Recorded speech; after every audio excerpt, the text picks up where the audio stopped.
October Red here with Johnny Nelson. Johnny Nelson, how you doing? It's been 5 minutes.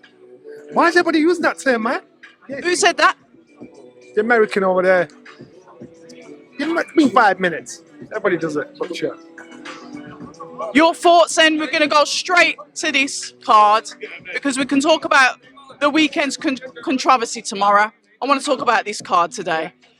Run it down, and we're going to go from top to what you think the top fight is going to be of the night. It's obviously the main fight with Smith and Eubank, repeat or revenge. You're asking my opinion, what I think, what it'll be. I think it'll be repeat. I think Chris, what Chris needs to show about his fight, he needs to fight. What he's good at. He's got an amazing engine, and use it. And he had cameos, little snippets of success. The problem was he was street smart and tried to outsmart somebody that had far more experience, technical experience as a boxer than he did. So he was like stuck in between boxing and fighting. You know, that's where he got Ross. But I think if he goes out there and he fights and puts it on him, the chances are higher. The chances are better for him.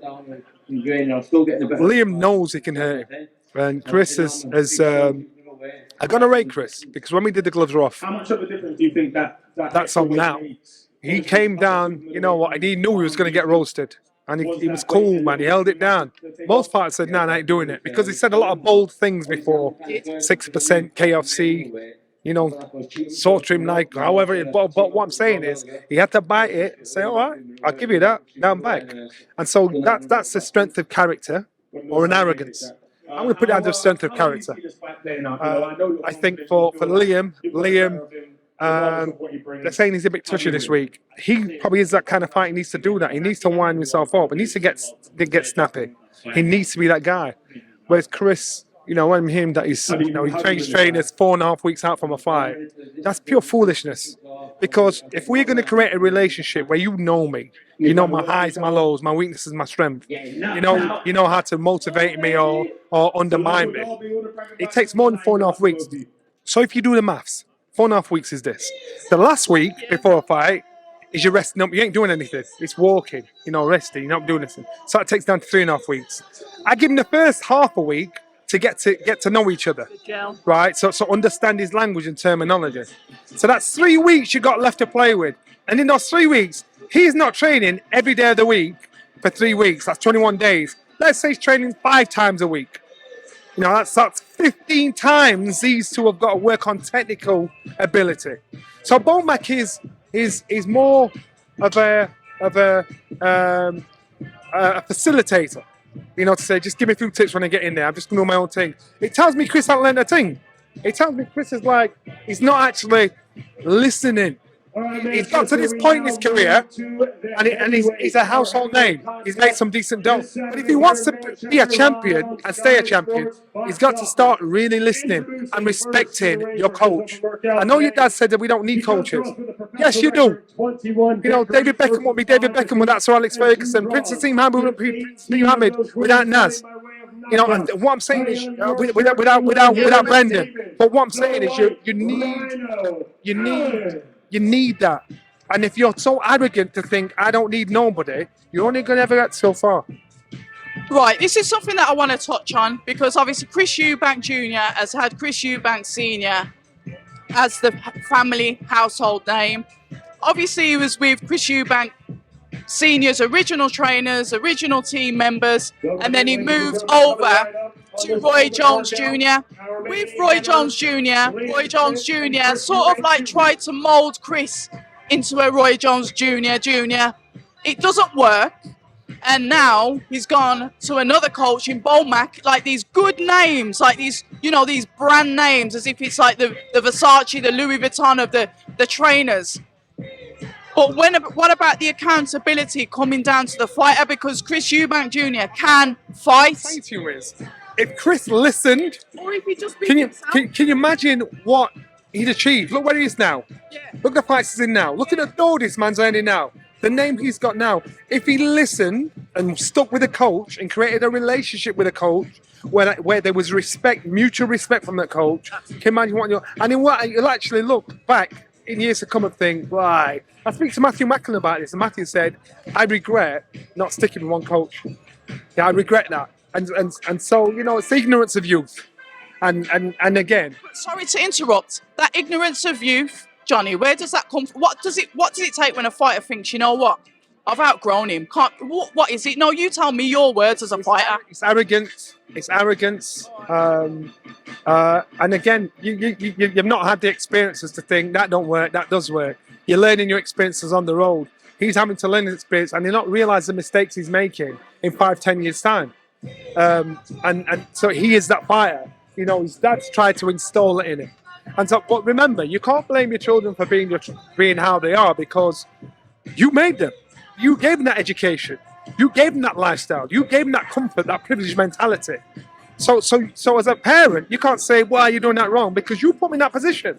So I understand Chris maybe a bit disappointed in how his son's conducting his career, maybe. But what I'm saying is, take account, senior. You got to also take account for this, because that's your boy. You brought him up. It's lifestyle.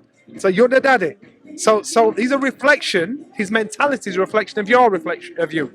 Now I respect Chris Senior massively. A very clever, sharp guy, very deep individual. I got big respect for him. But as a parent, we got to remember our children are a reflection of us. If they're in your household and you're bringing those kids up, and you can't cuss them out and say you're a privileged, you're this, that, and the other, because you brought them up. You made that laugh here. My daughter, my youngest one, she said something to me. I said, Bailey, you're spoiled. She said, well, that's your fault. You brought me up. And I'm like, I swallowed it. I'm like, all right.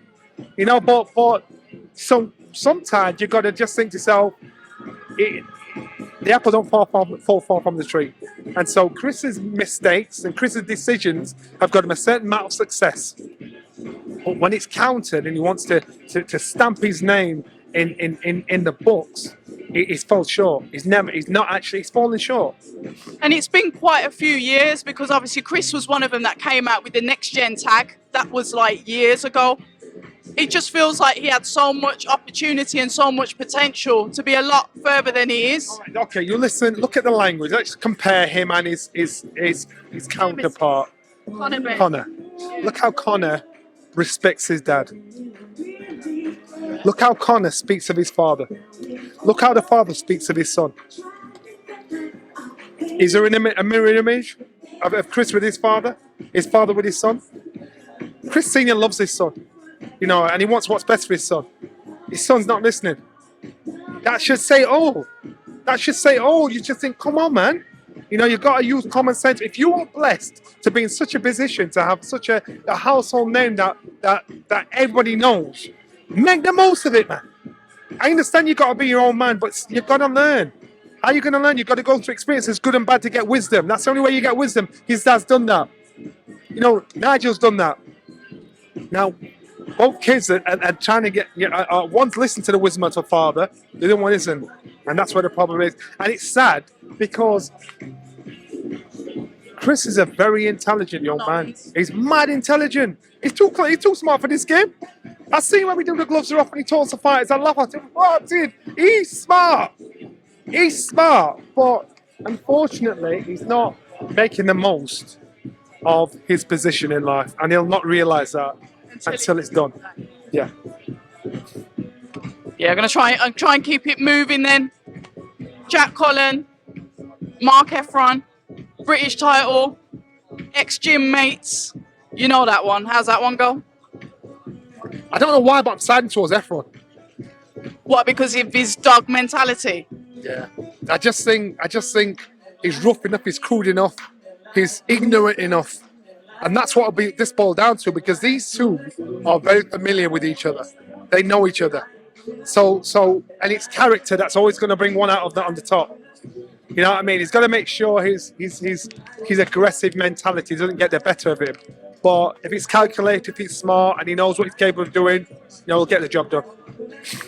Michaela Mayer, once again, what I really do like is the fact of American female fighters coming over to the UK and getting that work done. Michaela Mayer's back on British soil again. New hair colour, blue nails or turquoise, she said.